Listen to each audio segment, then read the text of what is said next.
की 2 सिफात कितनी हो गई? 12।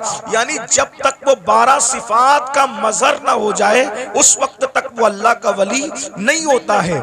अब सैयदना गौसे पाक ने चारों खुलफा की 2-2 सिफात बयान की। मतलब क्या बयान किया?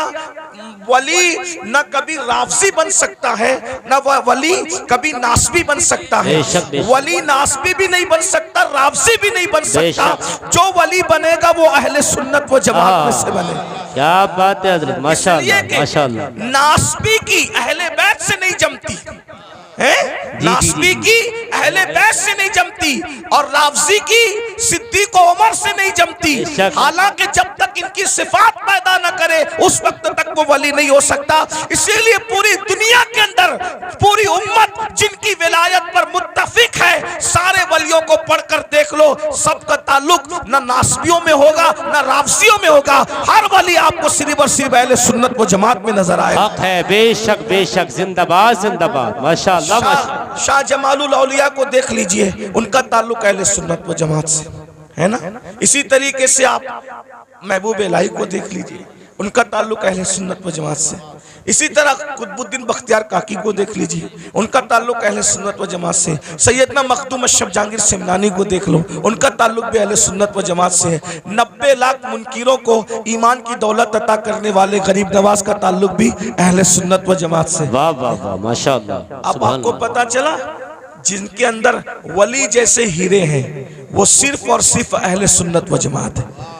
वरना मैं नासबियों को भी चैलेंज करता हूं और राफजियों को भी चैलेंज करता हूं, एक वली लाकर बता दो। क्या बात है हजरत, बेशक एक वली बता दो अपनी जमात में जो तुम्हारे अकीदे की तायीद करता हूं, नहीं मिलेगा। सारे वली अहले सुन्नत में मिलेगा। बेशक अब बेशक। बताओ आपको वो रास्ता चलना है जिसमें कोई वली ही नहीं, या वो रास्ता चलना है जिसमें वली ही वली है? बेशक बेशक, फैसला आपको करना है ना। बेशक बेशक, फैसला आपको करना है। और राफजियों ने ढूंढ ढांड कर एक वली निकाला था, कहा कि लाल शहबाज कलंदर हमारी जमात के वली हैं। तो लाल शहबाज कलंदर के बारे में हमने पूछा कि लाल शहबाज कलंदर का नाम तो बताओ। लाल शहबाज कलंदर कोई नाम थोड़ी होता है, ये तो उनका लक़ब है। राफजी ढूंढ ढांड करके लाए एक वली को, कहा ये हमारा वली है। हमने कहा आपका है, कब्जा आपका हो सकता है दरगाह पर, लेकिन पहले उसका नाम तो बताओ, नाम क्या है। जब नाम ढूंढ करके लाए तो क्या नाम निकला? सैयद उस्मान मरवंदी। मैंने कहा राफजी लोग तो उस्मान नाम रखते ही नहीं, ये नाम भी तो अहले सुन्नत व जमात का है। वाह वाह वाह, ये नाम भी तो अहले सुन्नत व जमात का है। तो लाल शहबाज कलंदर सैयद बादशाह जरूर है, लेकिन उसका नाम भी क्या है? उस्मान है। और उस्मान नाम आपको कभी राफजियों में नहीं मिलेगा। अबू बकर नाम आपको सुन्नियों में मिलेगा, उमर नाम आपको सुन्नियों में मिलेगा, उस्मान नाम आपको सुन्नियों में मिलेगा।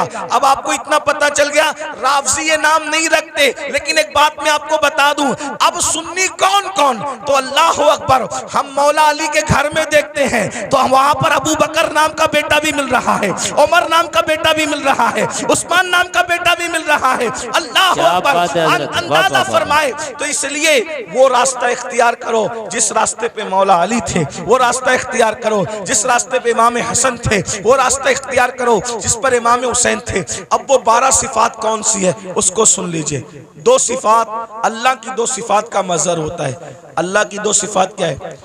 सिफत सत्तारी और सिफत गफ्फारी। सिफत सत्तारी और सिफत गफ्फारी। यानी जो वली होगा सत्तारी सिफत का मजहर होगा। सत्तार किसको कहते हैं? ऐब छुपाने वाला। यानी जो वली लोग होते हैं ना, वो लोगों के ऐब जाहिर नहीं करते, वो लोगों के ऐबों पे पर्दे डालते हैं। जी जी। अब आप इसमें चेक कर लीजिए कितने रदी अल्लाह और कितने रहमतुल्लाह अलैह बाहर निकल रहे हैं। देखिए जी जी जी जी, क्या बात है हजरत। जी जी जी, गौर कीजिए ना। इसलिए कि हाथ में तस्बीह और बगल में मुसल्ला, इससे वली नहीं बनता। अल्लाह की शान सत्तारी का मजहर बनता है, यानी वो किसी का ऐब खोलता नहीं है। इसीलिए आप देख लें वली लोग कभी आपको किसी की गीबत करते नहीं मिलेंगे। बेशक बेशक, वली लोग कभी किसी के ऐब से, वो ऐब पे पर्दे डालते हैं। कैसे पर्दे डालते हैं उसकी एक मिसाल बताऊं आपको। देखिए कैसे पर्दे डालते हैं। एक बहुत बड़े वली हैं हजरत हातिम असम। अल्लामा अब्दुल रहमान जामी रहमतुल्लाह अलैह ने अपनी किताब नफातुल उन्स में ये वाक़या लिखा। आप भी वली बन सकते हो, विलायत का दरवाजा बंद नहीं हुआ, वली आप भी बन सकते हो। 12 सिफात सुन लो, अपने अंदर पैदा करो, कोशिश करो। अल्लाह पाक की बारगाह में फैजान बंद नहीं होता, बल्कि वो तो ये फरमाता है जो मेरी तरफ चल कर आता है, मेरी रहमत उसकी तरफ दौड़ कर जाती है। कोशिश करो ना। अल्लाह फरमाता है जो हमारी राह में कोशिश करते, वल्लदीना जाहदू फीना लनहदियन्नहुम सुबुलना, जो हमारी राह में कोशिश करते हैं हम उसके लिए रास्ते पैदा कर देते हैं। और सैयदना इमाम जाफर सादिक अला जद्दी वाले सलाम फरमाते हैं अल्लाह तक पहुंचने के इतने ज्यादा रास्ते हैं, जमीन पर जितने बिखरे हुए जर्रात हैं उससे ज्यादा अल्लाह तक पहुंचने के रास्ते मौजूद हैं। बेशक बेशक जिंदाबाद। कोशिश करो अल्लाह तक पहुंचने की, कोई मुश्किल नहीं है, बल्कि अल्लाह तक पहुंचना बहुत आसान है। विलायत का निसाब बहुत आसान है। बेशक तो बेशक। हातिम असम के बारे में अल्लामा जामी लिखते हैं, हातिम असम, असम अरबी जबान में बहरे को कहते हैं, बहरा। इन्होंने अपना लकब क्या रखा था? हातिम बहरा। कोई बहरा भी हो उसको बहरा बोलो तो बुरा लगता है कि नहीं लगता? जी जी जी। लेकिन हजरत हातिम बहरे नहीं थे, अपने आप को बहरा कहलवाते थे। वजह, कितनी खूबसूरत वजह, उसको सुनो आपको मजा आएगा। एक बूढ़ी औरत, बुढ़ी, हातिम असम से मसला पूछने आई। उनको उस वक्त तक असम नहीं कहते थे, हातिम कहते थे। तो हजरत हातिम के पास मसला पूछने आई, उसके पेट में कुछ गड़बड़ थी, तकलीफ थी। तो अब तकलीफ की वजह से उसके पेट की जो है वो गैस खारिज हो रही थी। तो उसने सोचा कि इतने बड़े बुजुर्ग हैं, यहाँ ऐसा हो जाए तो अच्छी बात नहीं। इत्तेफाक से उसने बहुत रोकने की कोशिश की, मगर बुढ़ापे में इंसान के आज़ा कमज़ोर हो जाते हैं। बहुत रोकने की कोशिश की मगर रोक नहीं पाई, और हज़रत हातिम असम के सामने उसकी गैस खारिज हो गई। गैस खारिज हो गई तो हवा भी, यानी कि आवाज़ भी निकली। तो वो शर्मा गई, वो बूढ़ी औरत, इतने बड़े बुजुर्ग के सामने ये क्या हो गया हादसा। तो हजरत हातिम ने सोचा कि ये शर्मा गई, मेरे नबी की उम्मत की ये औरत शर्मा गई। तो आपने कान पे हाथ रख के कहा, बड़ी अम्मा जरा जोर से बोलो, तुम क्या कहना चाहती हो। तो उसने बोला, उसने जब बोला तो आपने कहा जरा और जोर से बोलो। तो उसने फिर बोला और जरा जोर से बोलो। उसने और जोर से बोला। अब वो शर्मिंदगी उसकी खत्म हो गई और वो बुढ़िया खुश हो गई कि जो मेरे मुंह की आवाज नहीं सुन सकता वो हवा की आवाज कैसे सुन सकता है। और आप पूरी जिंदगी बहरे बन करके गुजारते थे। लोगों ने पूछा आप बहरे नहीं हो, लेकिन बहरे बन के क्यों जिंदगी गुजार रहे हो। फरमाया मुझे बहरा कहलाना आसान है, लेकिन नबी की उम्मती में से किसी को शर्मिंदा करना मुझे पसंद नहीं है। अकबर अल्लाह, क्या बात है। एक औरत की शर्मिंदगी के खात्मे के लिए पूरी जिंदगी बहरा बन करके गुजार दिया, ये हजरत हातिम असम है। और आज हम लोग नमाज भी पढ़ रहे हैं, रोजा भी रख रहे हैं, तहज्जुद भी पढ़ रहे हैं, लेकिन लोगों के ऐब भी खोल रहे हैं। तो आप ऐब खोल के क्या है, वली नहीं बन सकते, अल्लाह के दोस्त नहीं बन सकते। अगर वली बनना है लोगों के ऐब पे पर्दे डालना सीखो, शान सत्तारी का मजहर बनो, किसी के ऐब न खोलो। आजकल तो हम जहां बैठते हैं ऐब खोलते हैं। अल्लाह के रसूल अलैहिस्सलाम फरमाते हैं तुम जब तक लोगों के ऐब खोलते रहोगे, तुम लोगों के ऐब अपनी हैसियत के मुताबिक खोलोगे, अल्लाह तुम्हारे ऐब अपनी शान के मुताबिक खोलेगा। अल्लाह तुम्हें जलील कर देगा। और अगर तुमने लोगों के ऐबों पे पर्दे डाले, तुम लोगों के ऐब पे पर्दे डालोगे, अल्लाह तुम्हारे ऐब पे पर्दे डालेगा। आज मुसलमान लोगों के ऐब पे पर्दे नहीं डालते, बल्कि आज औरतें, माएँ और बहनें मौजूद हैं। किसी की बेटी को रिश्ता हो रहा है तो उसमें लोग ज्यादा तेल पानी डाल करके वो रिश्ता तोड़ देते हैं। किसी के बेटे का रिश्ता हो रहा है वो रिश्ता तोड़ देते हैं। ऐब पे पर्दे डालने की बजाय लोग ऐब जोई करते हैं। तो दो सिफत, नंबर 2 सिफत गफ्फारी। गफ्फार कहते हैं माफ करने वाले को। सिफत गफ्फारी का मजहर होता है, यानी जो वली होगा वो अपनी जात के लिए कभी झगड़ा नहीं करेगा। वली अपनी जात के लिए कभी झगड़ा नहीं करेगा, क्योंकि जात के लिए झगड़ा करना ये कुत्तों का काम है। जात के लिए झगड़ा करना कुत्तों का काम है। अपनी जात के लिए वली कभी नहीं लड़ता।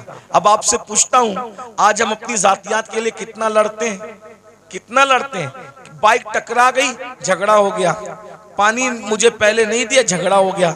शादी में खाना खाने मुझे पहले नहीं बिठाया, झगड़ा हो गया।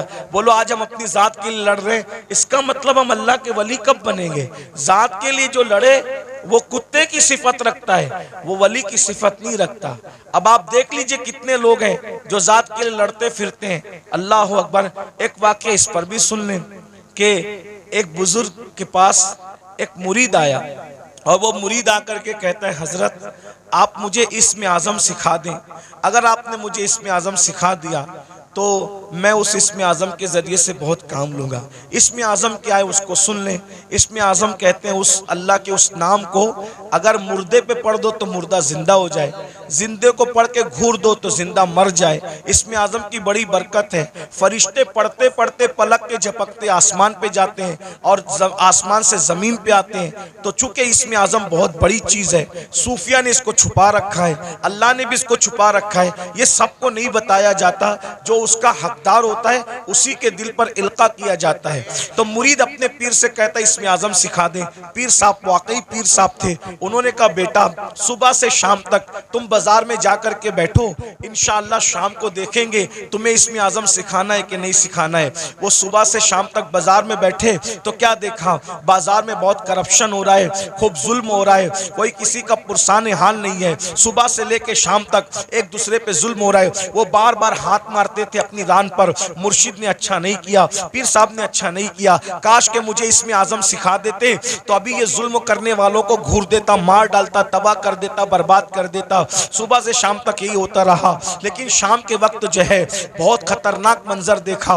मंजर ये देखा, 80 साल के एक बड़े मियाँ, एक बुढ़ा 80 साल का, वो अपने सर पर लकड़ियों का गट्टा रख करके लाया जंगल से और ला करके जैसे ही कहा लकड़ियां ले लो भाई, लकड़ियां ले लो। 80 साल के बड़े मियाँ लकड़ी बेच रहे थे। उतने में सिपाही आए, आने के बाद चाबुक जमीन पे मारा, कहे बुड्ढे उठा ये लकड़ी और हमारे घर पहुंचा और सुन तुझे कोई पैसे नहीं मिलेंगे। ये मंजर देख करके वो मुरीद तो और बहुत गुस्से में आया, मेरे पीर ने अच्छा नहीं किया, मेरे पीर ने अच्छा नहीं किया। अगर मुझे इस्म आज़म सिखा देते इन जालिम सिपाहियों को अभी मार डालता, इस्म आज़म पढ़ के अभी इनके लिए बद्दुआ करता, खत्म कर देता। वो बड़े मियाँ 80 साल के बड़े मियाँ हाँपते कांपते उन्होंने फिर लकड़ी का गट्ठा उठाया सर पे और सिपाहियों के पीछे पीछे चले। ये भी पीछे पीछे चला, ले जाकर के गट्ठा रख दिया। रखने के बाद कहा अच्छा अब मैं चलूं। और उसके बाद वो बड़े मियाँ बेचारे न पैसा लिया। 80 साल के बुढ़े को लकड़ी काटने में कितनी तकलीफ हुई होगी, कैसे उसने मेहनत से जमा किया होगा। लेकिन हाय रे जुल्म, अल्लाह अकबर, बहुत लकड़ी पहुंचा करके बिना मजदूरी लिए हुए, बिना रकम लिए हुए उन्होंने टरका दिया, वो चले गए। और उसके बाद ये तो गुस्से में कांप रहा था, मुर्शिद ने अच्छा नहीं किया। अगर अभी मुझे इस्म आज़म मालूम होता, इन जालिमों को, इन गुंडों को इस्म आज़म पढ़ करके कत्ल कर देता। जैसे मुर्शिद की खानका में पहुंचे, कहा हजरत आपने सिखा दिया होता, बाजार में क्या गंदगी है, क्या जुल्म है, क्या ज्यादती है। और शाम का वाकया तो बड़ा बदतरीन है हजरत, बड़ा इबरतनाक है। पूरा वाकया उस 80 साल के बड़े मियाँ का बयान किया तो पीर साहब सुन के हंसने लगे। हजरत मैं 80 साल के बुढ़े पे जुल्म बयान कर रहा हूँ और आप हंसते हैं। फरमाया वो जो 80 साल का बुढ़ा तू जिसको कह रहा है वो कौन है, तुझे मालूम है? हाँ नहीं मालूम है। कहा वो इस शहर का कुतुब है, कुतुब, वो इस शहर का कुतुब है और उसी ने मुझे इस्म आज़म सिखाया है, उसी कुतुब ने मुझे इस्म आज़म सिखाया है। वो कहा हजरत जब उसको इस्म आज़म मालूम है तो वो पढ़ के उनके लिए बद्दुआ क्यों नहीं कर देता? कहा बेटा जब तक के सब्र करने का मादा उस तरह पैदा नहीं होता, अल्लाह किसी को इस्म आज़म की नेमत अता नहीं करता। गौर कीजिए, यहाँ तो आज कोई छोटा मोटा आमिल बन जाए ना, समा शबिस्तान रजा पढ़ के, तो कहता है कि अगर तूने मेरी बात नहीं मानी तो तेरा पेशाब बंद कर दूंगा, मेरी बात नहीं मानी तो तेरा खानदान जो है वो तबाह कर दूंगा। भाइयों ये सब हाँ उनके होते हैं जो खाली घड़े होते हैं। ये कुतुब लोगों को देखो, ये अब्दाल लोगों को देखो, ये वली लोगों को देखो, इतना जुल्म सह रहे हैं मगर जात के लिए कभी बदला नहीं लेते। क्यों? इसलिए कि जात के लिए लड़ना वली का काम नहीं होता, जात के लड़ना ये तो कुत्तों का काम होता है। वली वो होता है जो सिफते गफ्फारी का मजहर होता है, अपने दुश्मनों को माफ करता है, अपने मुजरिमों को माफ करता है। उस पर एक वाकया याद आ गया, हालांकि बात तवील हो रही है लेकिन बात वाकया याद आ गया, सुन लीजिए। आज छोटी छोटी बात पर आप लोग एक दूसरे पे केस करते हो, क्या जवाब दोगे अल्लाह को? हैं। बकरियों के तेरे आंगन में मेरे आंगन में बकरियों पर इतना बड़ा झगड़ा होता है कि मर्डर हो जाता है, कत्ल हो जाता है। कहां कहां तक बात पहुंचती। बारात देर से आई जल्दी आई, उस पर जो है वो शादियां टूट जाती हैं। इतना महर है कि उतना महर है, उस पर शादियां टूट जाती है। मेरे भाइयों सोचो, सब्र नहीं हमारे अंदर, और जब तक सब्र नहीं होगा हम अल्लाह वाले नहीं बन सकते। एक दिन क्या हुआ, इमाम हुसैन के कातिलों में से कातिल मदीने मुनव्वरा आया, मदीने तैयबा आया। और जब मदीना तैयबा आया तो लोगों ने सोचा कि कातिल इमाम हुसैन, कातिलों में से कातिल मदीने मुनव्वरा आया, तो सारे मदीने वालों ने इमाम हुसैन की मोहब्बत में अपने दरवाजे बंद कर दिए। सब ने दरवाजे बंद कर दिए, सबके दरवाजे बंद हो गए। इमाम ज़ैनुल आबिदीन का दरवाजा हमेशा बंद रहता था, किसी से मिलते नहीं थे। लेकिन जब उनको किसी ने इत्तला दी, हजरत करबला में का एक शख्स जो आपके बाबा का कातिल है वो मदीने मुनव्वरा आया, और सबने अपना दरवाजा बंद कर दिया। इमाम ने अपना दरवाजा खोल दिया, कहा उसको बुला कर लाओ। वो आया, इमाम ने दस्तरखान बिछाया, उसको खाना खिलाया, पानी पिलाया। उसने खाया भी पिया भी, और खाने और पीने के बाद कहा, ऐ अली, इमाम ज़ैनुल आबिदीन का असली नाम अली है, कहा ऐ अली, शायद तुमने मुझे पहचाना नहीं, या शायद तुम मुझे भूल गए। आपने फरमाया, कैसे नहीं पहचाना?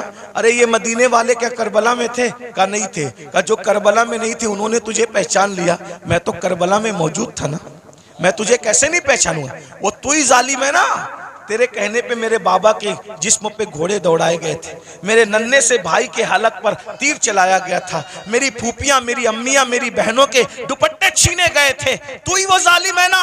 अल्लाह अकबर। जब उसने ये सुना लरस गया, हाँ मैं वो हूँ। आपने पहचाना कहाँ? पहचानने के बाद भी ये सुलूक किया? तो इमाम ज़ैनुल आबिदीन ने फरमाया, जो तूने किया वो तेरे खून की तासीर थी, जो मैंने किया ये मेरे घर की रिवायत है। हम आले मोहम्मद दुश्मनों के साथ ऐसे ही सुलूक करते हैं। अगर करबला वालों से मोहब्बत है, बताओ बाप के दुश्मन के साथ, बाप के कातिल के साथ इमाम ज़ैनुल आबिदीन ने क्या सुलूक किया, और हम अपने समधियों के साथ क्या सुलूक करते हैं, अपने भाइयों के साथ क्या सुलूक करते हैं, अपने पड़ोसियों के साथ क्या सुलूक करते हैं, अपने रिश्तेदारों के साथ क्या सुलूक करते हैं। भाई एक मुंह किसी को अच्छा नहीं कहते, जबकि अल्लाह के रसूल अलैहिस्सलाम ने फरमाया, मुसलमान वो है जिसके हाथ से और उसकी जबान से दूसरे मुसलमान महफूज रहे। आज ना हमारे हाथ से कोई महफूज है, ना हमारी जबान से कोई महफूज है। जब भी जबान खोलते हो तो ऐसे तीर चलाते हो, नश्तर लगाते हो लोगों के दिल पर। याद रखना, तलवारों के जख्म तो भर जाते हैं, जबान के जख्म भरा नहीं करते। कैसा कलमा पड़ा है, नबी तो वो मुसलमान बनाने आए थे कि जिसके हाथ से, जिसकी जबान से दूसरे मुसलमान महफूज रहे। ना आज हमारे हाथ से कोई महफूज है, ना हमारी जबान से कोई महफूज है। तो बताओ, नबी वाले मुसलमान हो या अपनी तबीयत वाले मुसलमान हो? बीवी को मां बहन की गाली देकर के उसका दिल दुखाते हो। रसूलुल्लाह तो फरमा रहे, मुसलमान वो है जिसकी जबान से किसी को तकलीफ नहीं पहुंचती, जो अपनी शरीक हयात है, जो अपनी लाइफ की पार्टनर को मां बहन की गाली दे, वो मुसलमान कैसा होगा? रसूलुल्लाह फरमा रहे, मुसलमान वो है जिसके हाथ और जबान से दूसरा मुसलमान महफूज रहे। जो अपने माँ बाप का दिल दुखाए वो कैसा मुसलमान है? जो अपने पड़ोसी को तंग कर दे वो कैसा मुसलमान है? बस बात इतनी है। तकरीरें बहुत सुन रहे हो भाई, मुकर्रिर लोग भी माशाल्लाह ऐसे हो गए अल्हम्दुलिल्लाह के एक ढूंढो हजार मिलते, और तकरीर सुनने वाले भी हजारों हैं, लेकिन कोई सुधरने तैयार नहीं। और ये भी क़यामत की निशानी में से एक निशानी है। अल्लाह के रसूल अलैहिस्सलाम ने फरमाया, लोग दीन सुनने जमा होंगे, दीन पर अमल करने जमा नहीं होंगे। सुनिए, गौर से सुनिए, तवज्जो है। लोग दीन सुनने जमा होंगे, लोग दीन सुनने जमा होंगे, दीन पर अमल करने जमा नहीं होंगे। देख लीजिए,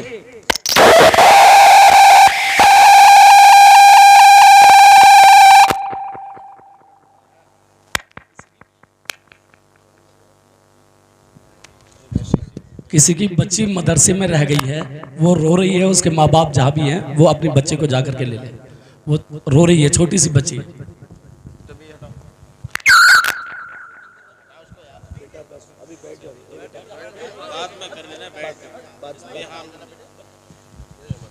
लोग दीन सुनने जमा होंगे, दीन पर अमल करने जमा नहीं होंगे। मैं कोई गुस्से में नहीं, लेकिन आपको एक बात कहता हूं, जरा गौर करना, जरा ध्यान देना। आज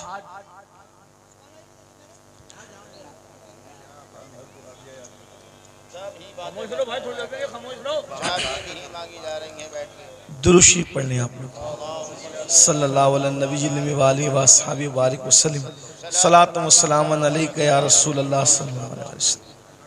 लोग दीन सुनने जमा होंगे, क़यामत की निशानियों में से एक निशानी है, दीन पर अमल करने जमा नहीं होंगे। अभी देखिए सुबह का वक्त है, कारोबार का वक्त है, संडे भी नहीं है, आज संडे नहीं है ना, वर्किंग डे है ना, लेकिन आपको मैं सलाम करता हूँ। आप लोग आराम छोड़ के, नींद छोड़ के, दुकान छोड़ के, कारोबार छोड़ के आए, क्या सुनने के लिए? दीन सुनने के लिए। लेकिन अगर इनमें किसी को कहा जाए कि वादा करो कि आज के बाद तुम नमाज नहीं छोड़ोगे, तो हाथ नहीं उठेंगे लोगों के। और अगर हाथ उठ भी गए तो वो आज ही ज़ोहर से पहले वादा किया, लेकिन ज़ोहर में नहीं पहुंचेगा। ये हंसने की बात नहीं, ये दुख की बात है। ये यानी कि माज़ अल्लाह कहीं ना कहीं जलसा करना जो वो एक रस्म बन गया, कहीं बिजनेस बन गया, कहीं शो बन गया, ये हालात हो गए। हम अल्लाह को मुंह क्या दिखाएं? अल्लाह को मुंह दिखाना है भाई। अगर जज के सामने कल तारीख हो ना, तो बड़े बड़े लीडरों को रात को नींद नहीं आती कि सुबह अदालत में खड़े होना है जज के सामने। हालांकि दुनिया का जज रिश्वत लेकर भी फैसला बदल सकता है, दुनिया का जज मुंह देखकर फैसला कर सकता है, दुनिया का जज चेहरा देखकर फैसला कर सकता है, लेकिन वो आदिल जिसकी बारगाह में अंबिया भी कांपेंगे, जिसकी बारगाह में अंबिया उसके महबूब भी नफसी नफसी पुकारेंगे, जिसकी बारगाह में फरिश्ते भी कांपेंगे, थर थर कांपेंगे। अल्लाह कुरान में फरमाता है, यौम यक़ूमुर रूह वल मलाइका सफ़्फ़न ला यतकल्लमूना इल्ला मन अज़िन, कि जिब्रील और सारे फरिश्ते अल्लाह की हैबत से थर थर कांपेंगे। अरे जहां जिब्रील भी कांप रहे होंगे, हम अल्लाह को क्या मुंह दिखाएंगे? ये जन्नत को जितना आसान और सस्ता समझ रखा है हमने, आप लोगों ने, इतनी सस्ती नहीं है। महशर में पता चलेगा कि जो मुखलिस उलमा हमें नसीहत करते थे, हमें कान से सुन के दूसरे कान से उड़ा देते थे, हम उनकी बातों को नहीं लेते थे, उनकी बातों पर अमल नहीं करते थे, उस वक्त तो तुम पछताओगे, मगर उस वक्त का पछताना काम नहीं आएगा मेरे भाई। अगर होश के नाखून लेना है तो आज ले लो, संवरना है तो आज संवर लो, सुधरना है तो आज सुधर लो। एक बात मुझे याद आई, अब अगला उन्वान में नहीं पेश करता, 5 मिनट में अपनी बात पूरी कर लेता हूँ 5 मिनट के अंदर, इसलिए कि आप सब बहुत अच्छे से सुन रहे हैं, लेकिन कहीं ना कहीं हमारे अंदर कमी है कि कुछ लोग यहाँ पे मेरे करीब गड़बड़ कर रहे हैं, उनको इस बात की अहमियत नहीं है। तो कोई बात नहीं, मैं 5 मिनट में बात पूरी कर लेता हूँ। इतना सुनिए, मुझसे और अल्लाह क्या क्या पूछेगा, आपसे मुझसे अल्लाह क्या क्या पूछेगा पता है? कुरान कहता है, फमन यअमल मिस्काल ज़र्रतिन खैरन यरा वमन यअमल मिस्काल ज़र्रतिन शर्रन यरा। एक जर्रे के बराबर नेकी की होगी, अल्लाह तुम्हें वो भी दिखाएगा, और एक जर्रे के बराबर बुराई की होगी, अल्लाह तुम्हें वो भी दिखाएगा। सहाबा किराम ने इस आयत के नुज़ूल के बाद पूछा कि अल्लाह हमसे क्या क्या पूछेगा, तो आका इरशाद फरमाते हैं, अगर तुमने नाखून के अंदर किसी की दीवार की मिट्टी भी खुरची होगी, तो अल्लाह क़यामत के दिन उस मिट्टी के बारे में भी तुमसे पूछे। अगर तुमने पिस्सू को, पिस्सू समझते, पिस्सू बहुत छोटा सा बारीक कीड़ा होता है, नजर भी नहीं आता, लेकिन चमड़ी पे बैठता है, काटता है तो आदमी झुंझला जाता है। अगर तुमने पिस्सू को गाली दी होगी, तो अल्लाह पूछेगा कि तूने पिस्सू को गाली क्यों दी थी, क्योंकि वो मेरी मखलूक है। अगर तुमने खटमल को गाली दी थी, तो अल्लाह तुमसे खटमल को गाली देने के बारे में भी पूछेगा। ये यहाँ जो दादागिरी, गुंडागर्दी, बाबागिरी जो कुछ कर रहे हो, और फिर सोचते हो कि जन्नत हाथ से नहीं जाने वाली, अल्लाह अल्लाह है, अल्लाह अल्लाह है। मैं बार बार कौम को कहता हूं, जो नबियों के बेटों को जहन्नम में डाले वो अल्लाह है, जो नबियों की औरतों को जहन्नम में डाले वो अल्लाह है, जो नबी के सगे चचा को जहन्नम में डाले वो अल्लाह है। अल्लाह अल्लाह है। इतना बेपरवाह मत हो जाइए, इतना बेपरवाह मत हो जाइए, इतना बेपरवाह मत हो जाइए। नबी का सगा चचा इब्राहिम खलीलुल्लाह जैसे नबी का सगा चचा आजर बिच्छू की शक्ल में जहन्नम में डाला जाएगा। बताओ बताओ मेरे भाइयों, किस किस किस धुन में हो, किस मस्ती में हो, किस गफलत में हो। नूह अलैहिस्सलाम की एक बीवी जहन्नम में डाली जाएगी, नूह की बीवी, उलुल आज़्म पैगंबर की बीवी जहन्नम में डाली जाएगी। ये बहनें क्या समझ रही है कि कलमा पढ़ के जन्नत शरीफ मिल जाएगी? कुरान कहता है, क्या तुम ये तसव्वुर करते हो कि तुमने कहा कलमा पढ़ा और तुम्हें आजमाया नहीं जाएगा? तुम्हें आजमाया जाएगा और रोज आजमाया जा रहा है। फजर की सर्दी में तू अपनी जान से प्यार करके सोता पड़ा है, या अल्लाह की मोहब्बत में ठंडे पानी से वुजू करके तू मुसल्ले पे खड़ा है, आजमाया जा रहा है। आज अपनी जान की मोहब्बत में सर्दी में नरम नरम बिस्तर पर सोने वालों, जहन्नम में जलने के लिए तैयार हो जाओ। क्या समझते हैं? जो लोग आपको ये कहते हैं ना, काश के कोई बुरा ना माने, और अगर किसी को दीन हक की बात सुनने में बुरा लग जाए तो लगता रहे।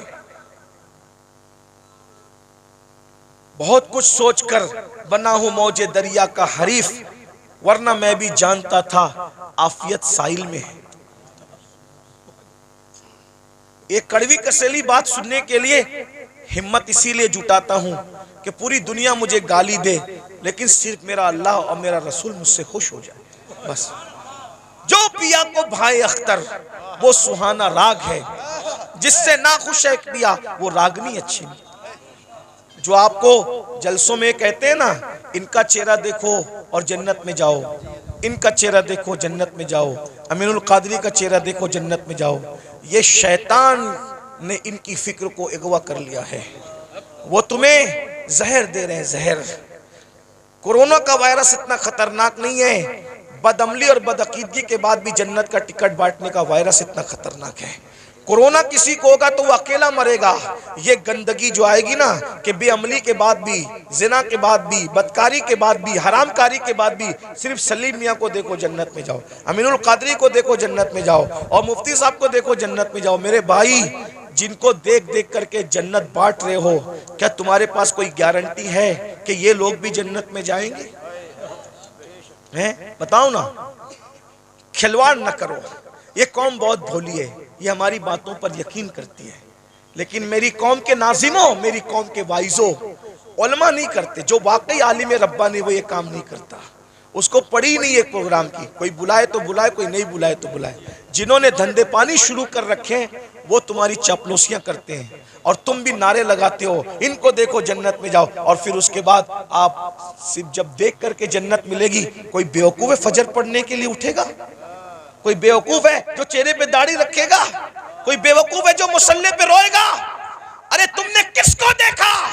सलीम मियाँ का नाम इसलिए ले रहा हूं कि ये मेरा भाई है, बुरा नहीं मानेगा मेरा भाई, मैं जानता हूं, अब मेरा हक है। आपने सलीम मियाँ को देखा ना, आपने अमीनुल कादरी को देखा, आपने मुफ्ती साहब को देखा ना। आओ मैं उसकी बात करूं जिसने सलीम मियाँ को नहीं, सलीम मियाँ के जद्दे करीम को देखा। किसको? किसको?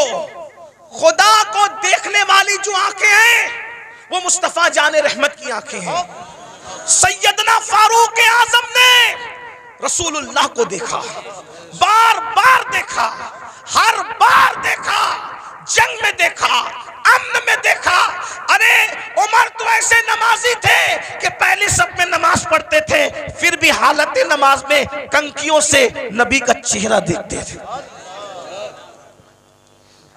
ऐसा नबी को देखने वाला, ऐसा नबी को देखने वाला। लेकिन जब उसी उमर इब्ने खत्ताब का आखिरी वक्त आया, उसी उमर इब्ने खत्ताब का, कौन उमर जिसका जिक्र तौरात में है, जिसका जिक्र इंजील में है, जिसका जिक्र कुरान में है, जिसके मशवरे की ताईद में कुरान की 22 आयतें नाजिल हुई है मेरे भाइयों, 22 आयतें। ये जो वत्तखिज़ु मिन मकाम इब्राहीम मुसल्ला, किसकी आयत, किसकी ताईद में आई? फारूक आजम की ताईद। जब रसूलुल्लाह ने काबे का तवाफ किया, काबे का तवाफ किया, सुन लो उमर कौन है, हमसे सुनो सैयदों से उमर कौन है। फारूक आजम कौन है? अल्लाह अकबर। फारूक आजम कौन?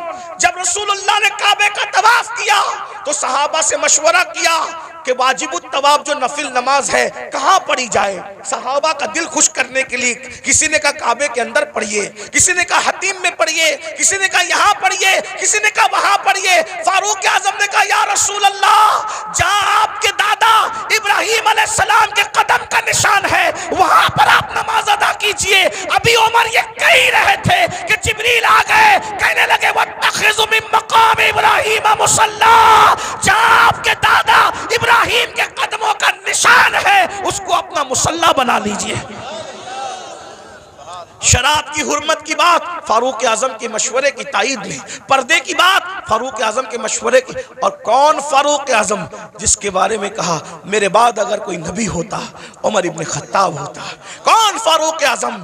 जब फारूक आजम आ रहे हैं, जिब्रील अलैहिस्सलाम रसूलुल्लाह की बारगाह में मौजूद हैं, तो जिब्रील ने फारूक आजम को देख के मुस्कुराया। मेरे सरकार ने कहा क्यों मुस्कुरा रहे हो जिब्रील? हुजूर आपका यार उमर आ रहा है। तो आका ने फरमाया क्या मेरे उमर को आसमान वाले भी पहचानते? मेरे उमर को आसमान वाले भी पहचानते? तो जिब्रील अलैहिस्सलाम कहते हैं हुजूर जमीन वालों से ज्यादा उमर को आसमान वाले पहचानते। और सरकार ने कहा जरा मेरे उमर की शान बयान कर दो जिब्रील। तो जिब्रील ने एक जुमले में शान बयान की। कहते हैं या रसूल अल्लाह, अगर मैं हजरत नूह की उम्र के बराबर यानी 1000 साल की उम्र लेकर के आऊं और उम्र की फजीलत बयान करता रहूं तो 1000 साल खत्म हो जाएंगे मगर उम्र की फजीलत खत्म नहीं हो सकती। इतनी बड़ी हस्ती है ना। रसूलुल्लाह को देखा, रसूलुल्लाह को देखा। अब सुन लो उनका जिंदगी का आखिरी वक्त। फारूक आजम शहीद है, फारूक आजम शहीद हैं। अल्लाह अकबर। और किस हालत में शहीद हैं? हालत नमाज में। आखिरी वक्त आ गया, चारपाई पर फारूक आजम लेटे, पूरा जिस्म खून से लहू लहान है। फारूक आजम लहू लहान है पूरा जिस्म।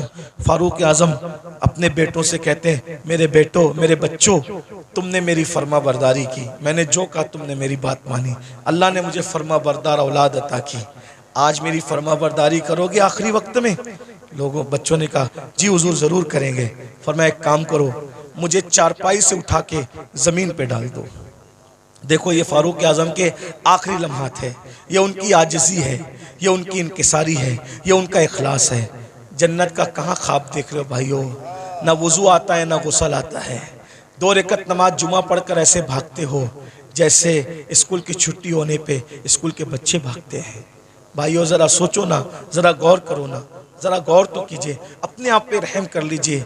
हम में से कोई अल्लाह के अज़ाब को बर्दाश्त करने की ताकत नहीं रखता, हम में से कोई जहन्नम का सामना करने की ताकत नहीं रखता।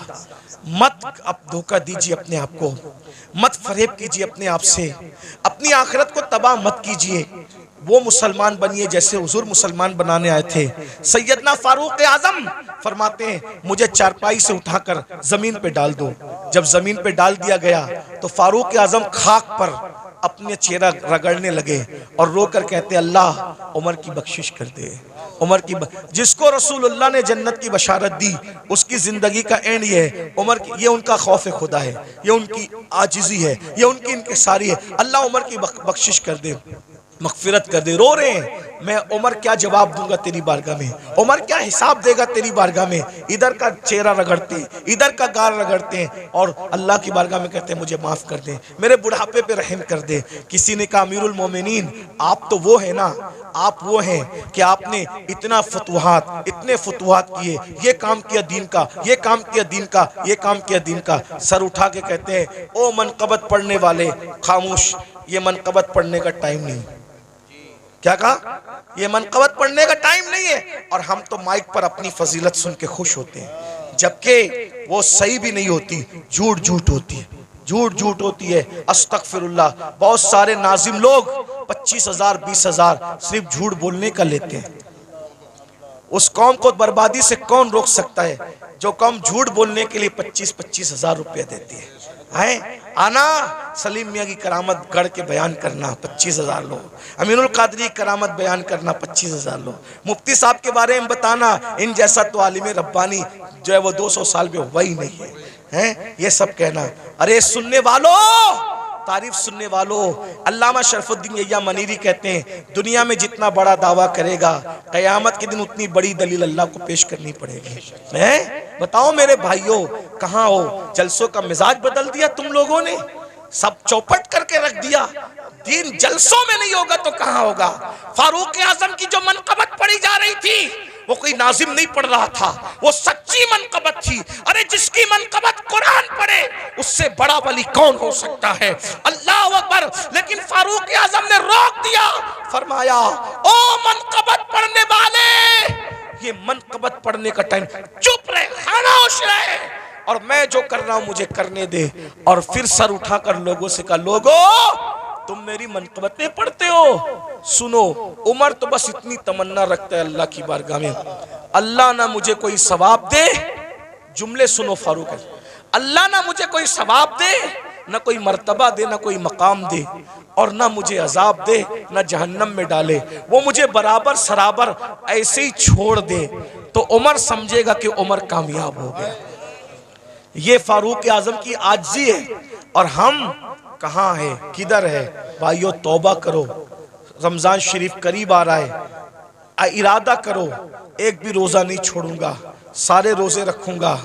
इरादा करो तरावी नहीं छोड़ूंगा, पूरी तरावी जमात के साथ पढ़ूंगा, नमाज पाबंदी से पढ़ूंगा। अभी से तौबा करो, माहौल बनाओ, जहन बनाओ।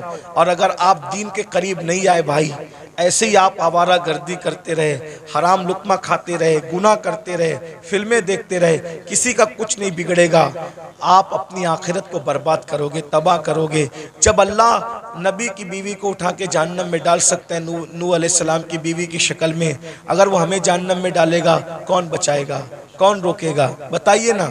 नूह अलैहिस्सलाम अपनी बीवी को बचाएंगे? बोलो नहीं बचाएंगे, बीवी को नहीं बचाएंगे। क्यों? इसलिए कि नबी जानता है जिसमें अल्लाह की रजा उसमें मेरी रजा है। नबी जानता है जिसमें अल्लाह की रजा उसमें मेरी रजा। इब्राहिम अलैहिस्सलाम अपने चचा को बचाएंगे? नहीं बचाएंगे, जिसमें अल्लाह की रजा उसमें मेरी रजा। गौर कीजिए, ये नहीं कह रहा हूं कि नबी बचा नहीं सकता, नबी जिसको चाहे बचा सकता है, लेकिन हम अल्लाह का जितना अदब करते हैं उससे ज्यादा अदब अल्लाह का अंबिया करते हैं। मौला जो तेरी रजा वो हमारी रजा। ये कुफ्र पर मरे हम इनको नहीं बचाएंगे, तूने मना कर दिया हम नहीं बचाएंगे। हाँ, अगर तूने इजाजत दी तो जिनको हम पहचानते भी नहीं है हम उसको बचा लेंगे, उनको बचा ले। नबी साहिब इख्तियार होता है, मजबूर नहीं होता। लेकिन नबी की अल्लाह से मोहब्बत और अल्लाह की बारगाह का अदब यह है कि कोई नबी अल्लाह का कहना नहीं तोड़ेगा। एक आखिरी बात आई, मैं वो बात कहने चला था, फिर बीच में बात आ गई। हम अल्लाह को क्या जवाब दें? लोग जिना कर रहे हैं, ये नौजवान छोकरे आज के 16-16, 17-17 साल की उम्र में जिना करते हैं, लड़के लड़कों के साथ बदकारियां करते हैं, क्या क्या जुर्म करते हैं, बुराइयां करते हैं। अल्लाह को क्या जवाब दोगे? अल्लाह के सामने बोल पाओगे कि हम जिना करके आए? बोलो, अल्लाह के सामने बोल के आओगे हम औरतों के पाप की नजर डाल के आए? अल्लाह के सामने बोल पाओगे कि हम बदकारी करके? बताओ, कुछ बोल पाओगे? नहीं बोल पाओगे। भाई हम जब अपने पीर के सामने नहीं बोल सकते तो अल्लाह के सामने क्या जवाब दें? मेरे इमाम कहते हैं, करीम अपने करम का सदका, लई में बेकद्र को न शर्मा, तू और रजा से हिसाब लेना, रजा भी कोई हिसाब। और कहते हैं, सदका प्यारे की हया का, न ले मुझसे हिसाब, बख्श बे पूछे लजाए को लजाना क्या है। बहुत कठिन मंजिल है। हदीस पाक में आता है, अल्लामा इब्ने कसीर ने इस हदीस को लिखा है कि अल्लाह ईसा अलैहिस्सलाम को अपनी अदालत में खड़ा करेगा। किसको? किसको? पहचानते हो ईसा अलैहिस्सलाम को?